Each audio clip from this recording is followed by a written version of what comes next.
Scanning for audio.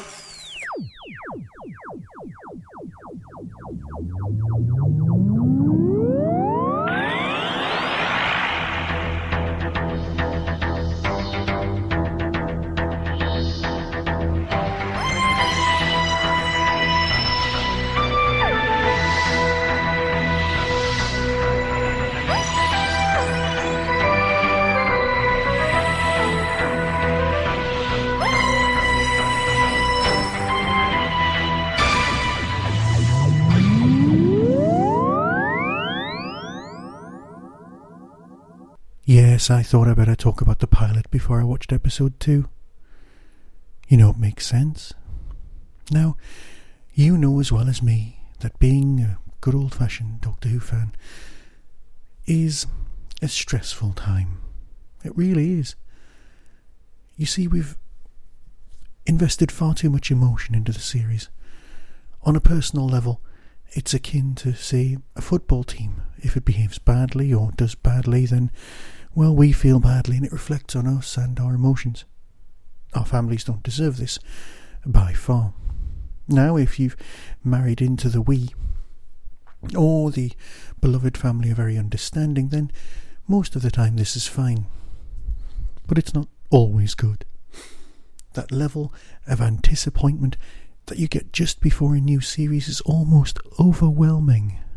It's a wave of emotion, pressure that you've got absolutely no control over. You know for a fact that everyone at the BBC is working their socks off in order to try and produce something that's accessible to the masses, but that won't let you down. And deep down, you're frightened that the whole world is suddenly going to wake up and go, "This Doctor Who's not very good, is it?" The way they did back in the 80s. But you know what? That's just not going to happen, is it? These people sat down to make something great. And Doctor Who's back. It's been 18 months of, well, just niggling in the back of your head going, it's his last season, what's going on, and so on, and so on. We've got a brand new companion starting. And it's the beginning of a new series. Nardole's back for no reason. These are all thoughts you had beforehand. Yes, in order to boost some sort of frivolous tabloid advertising, they did a whole, the new companion, she's gay. Yeah, can I just play the Izzy card as well as Captain Jack? We've been there as fans, we know this. We don't actually care very much. Been there, done that. Bought the t-shirt. It's all fine. And so time comes round and we finally get the pilot. Yes, calling it the pilot is a bold move. Or perhaps not even a bold move at all, it's just a move. Because we all know it's a pilot. The show's been around for 53 years. We know that Mr. C's leaving and, the wise money would have an opening sequence where he regenerates. And then the whole series in flashback. That's perhaps the sort of thing we might have got under Matt Smith, but not now, not with Capaldi's third year. Yes, I know he says he's been in the role for 4 years, but he hasn't. He had a year off. And you know what? It just doesn't feel like long enough to be established as a doctor before somebody else is going to come along. And that's a conversation for a different podcast. So what do we actually get? Well, with a pilot, you've got to establish a few things. I mean, the sarcastic person in me could go, puddle monster. But you know what? Moffat has set about to systematically make everyday mundane things scary. And he has managed it. He's managed it on a massive level. Oh look, statues, they're now scary. Kids in gas masks, all sorts of things that are mundane and ordinary. The sonic glasses, anyone with glasses can pretend to be wearing sonic glasses. I know as an adult, as a fan, as the entitled white male that people are always banging on about, it doesn't appeal to us. But you know what? That's not our show. It's not our show. It's literally a kid's show for the kids, and this works brilliantly. So yeah, the sarcastic entitled white middle-aged man goes, "Ooh, scary puddles." But you know what? As a kid, you'd be like, yeah, puddles. You could play in the playground without anything with you. And that's why the TARDIS key is a Yale key. Because any bunch of keys could have a TARDIS key. These things are important. But with a pilot, you've got a ticky box list, haven't you? I've got to reintroduce or introduce a new companion. I've got to introduce the setup, because it's been a year and a half, and when you're a kid, a year and a half is a hell of a long time.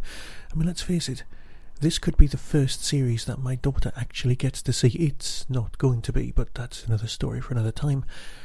And that would be fine. A year is a hell of a long time for a kid. So you've got to constantly re-establish the program. And you do that through a companion. And now we have Bill. Pretty damn good. 20-something, yes.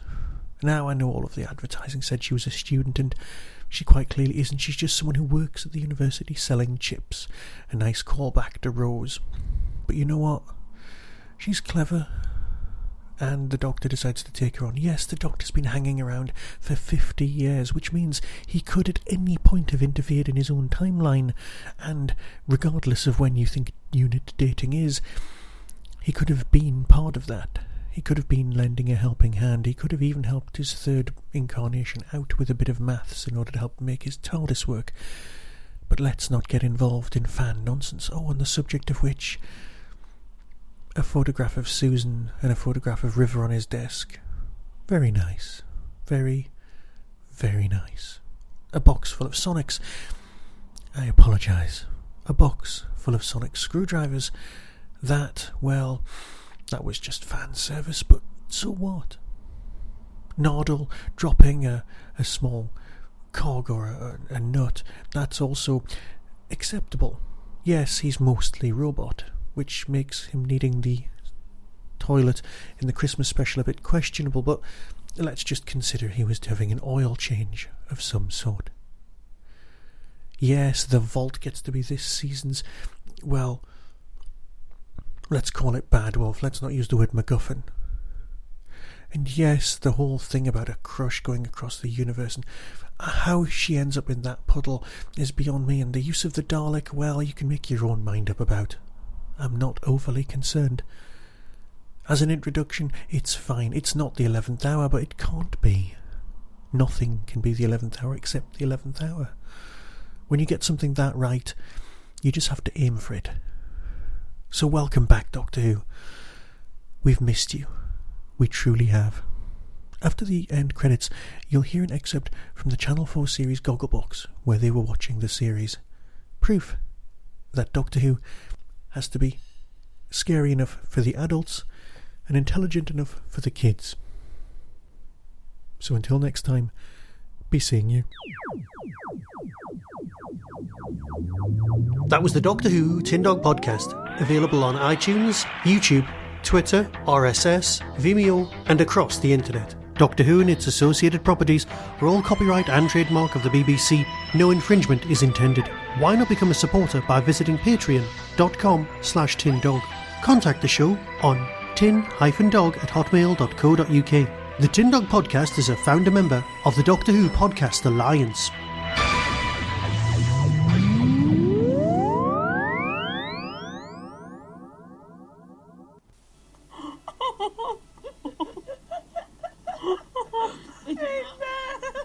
Is your mouth burning?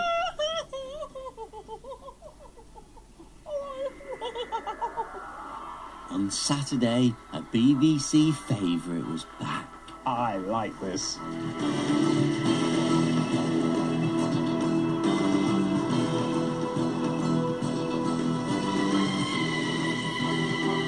Death the most recognisable theme tune on TV, isn't it? Can you play this on the synth, man? You should be able to play I this. should be able to, yeah.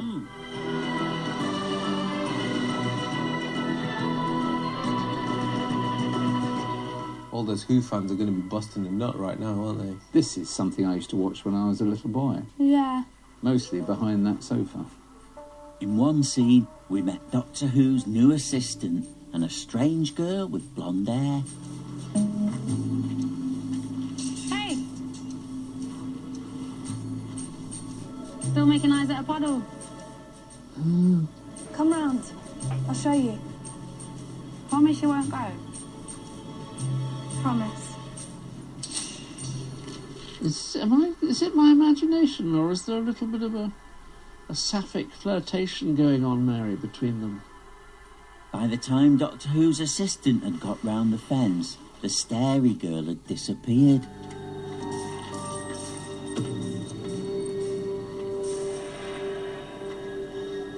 Where's she gone? Okay. Yeah, no worries.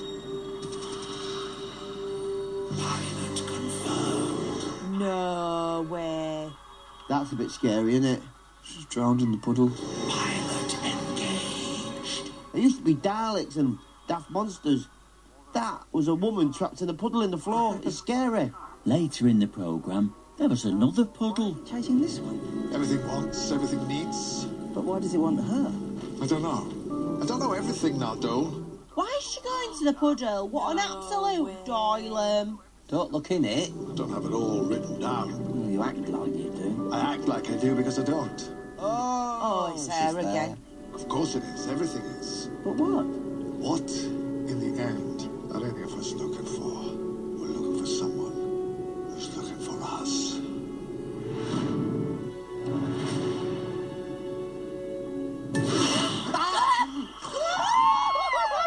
Oh, you stupid, silly crap!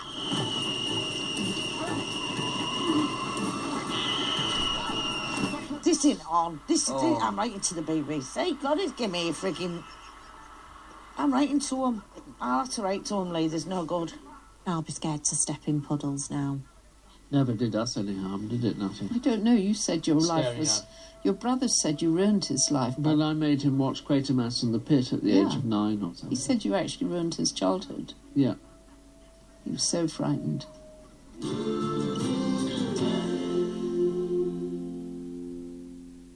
And on to a different journey. Peter Capaldi is back in the TARDIS for the 10th series of Doctor Who.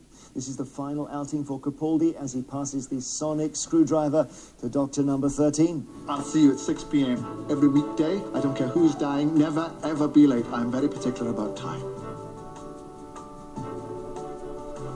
Oh, people just call you the Doctor.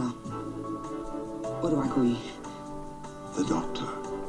The Doctor's not a name. I can't just call you Doctor. Doctor what? In the opening episode last Saturday, we met new companion Bill Potts, played by Pearl Mackie. You were keen to send your thoughts on her debut. Peter Capaldi and his new assistant, as played by Pearl Mackie, were absolutely fantastic. It's never easy introducing a brand new character into any series, let alone Doctor Who, whilst keeping the narrative moving forward, as you have to introduce the character to the Doctor and also to the public at large. But I think Stephen Moffat did a first-class job. I think this series of Doctor Who has a new freshness about it, with great acting and great script writing by all involved. And I think it's going to be a good pairing with Pearl Mackie and Peter Capaldi. Already far better than the last series, and the new companion adds that extra quirkiness.